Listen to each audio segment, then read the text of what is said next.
Hey, this is Charles Onyett with IGN here with Mr. Dave Clayman. What's up?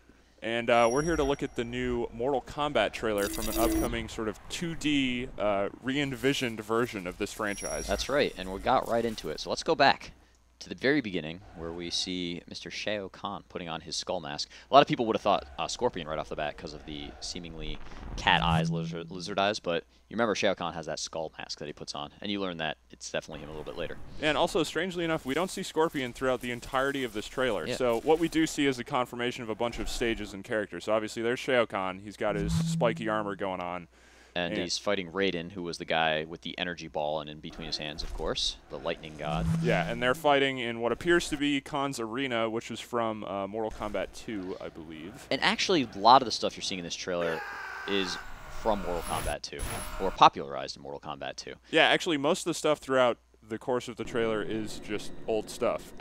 we don't actually see much that's new. I mean, it's 2D fighting now, so they've sort of ditched the weapons and the 3D combat. But so they clash, and now here we get into some gameplay. Okay, Johnny Cage and frozen for a moment there in what looked like a very uncomfortable pose, but here he is. Yeah, very good. I don't know how Sub-Zero's bleeding off of that one, but he is. And this is the Deadpool stage. So this is the one that if you uppercut someone, or at least this is how it worked before, if you uppercut someone once they're in fatality state, they'll sort of drop into the acid back there and float up as a skeleton. And so we see that it's 2D Mortal Kombat. Looks a lot like, you know, what we think of as two-dimensional Mortal Kombat. Johnny Cage fighting along this single line and throwing some of those crazy fireballs. And now we see Reptile. Yeah, disappearing and Reptile materializing. doing his move back in Khan's arena here. Yeah, I guess we can just go for it. All right, here we got another character. That's Reptile fighting again on the right, but that's Nightwolf from Mortal Kombat 3, and this is on the Pit 2, which is also, I mean, the Pit was in the first Mortal Kombat game. Then the Pit 2 came out and introduced sort of the characters on the background there. Although one of them is not on fire, which is kind of disappointing. Yeah, I guess you can mention that a lot of these moves we're seeing are moves that you'll recognize. Nightwolf has firing his bow. You're seeing that the jumping, the disappearing, everything looks just like you'd think Mortal Kombat in 2 dimensions should.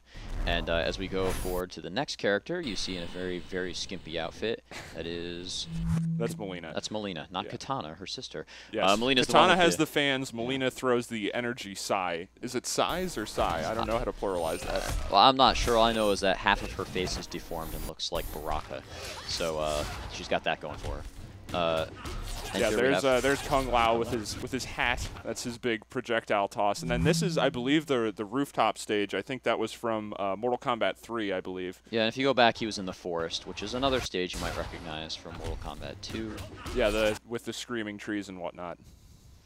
And we see he has his old move, the projectile hat.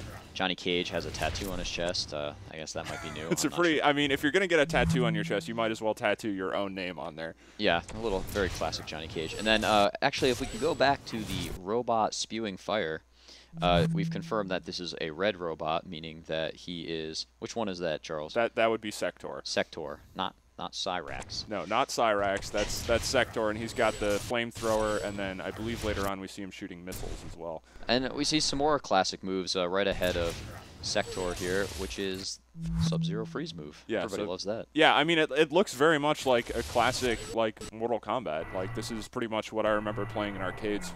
You know, with Mortal Kombat 2, just wishing everyone would do the Liu Kang dragon fatality. Yeah, exactly, and you can see from this that he has a new move.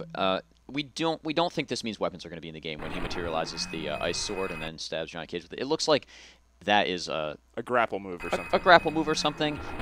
At the Although very you least, would think that would knock him out of commission for good, because that's just a sword through the chest. Right. But at the very least, we think if people do have weapons, they'll be not something that you pick up and put down and get knocked out of your hands like we've seen in previous Mortal Kombats. Yeah, and there was Sector again with the teleport uppercut and his missiles.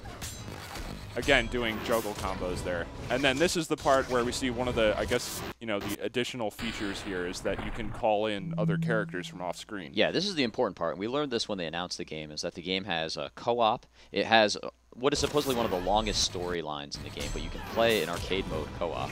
And you can play tag team, and you can play online with a friend. So you can swap in and swap out characters, which is pretty cool. And, you know, likely won't change the gameplay that much, just adds people to the mix. it'll be a lot of fun, I hope. And we see that in action right there, people jumping in and out quickly. And then there's this. This is the most interesting part of the trailer, in my opinion. So now, is this a fatality, or? That's the big question. Is what's happening here, which is sort of the Romeo must die, let's look inside the body while it gets hit, a fatality? Or is it part of what could be a quick combo system? Because you'll remember when the run move was added, you could run up to somebody and do a quick combo, sort of preload it. So we don't know that yet. This could be a sweet fatality, or it could be some sort of mid-game combo. Yeah, but I mean, we do see his face breaking, so looks like I guess so. Yeah, that looks pretty painful. And I mean, all right, obviously we've still got, you know, the classic uppercut, always the favorite move.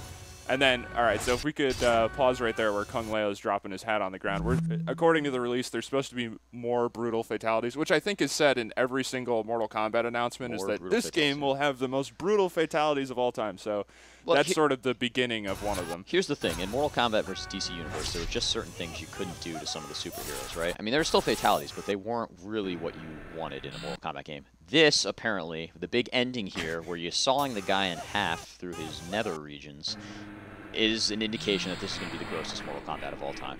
We already saw a lot of blood. We saw the X-ray into the breaking the jaw and the chest. But that fatality looks absolutely horrible. Yeah. Why would you put your hat back on after that, though?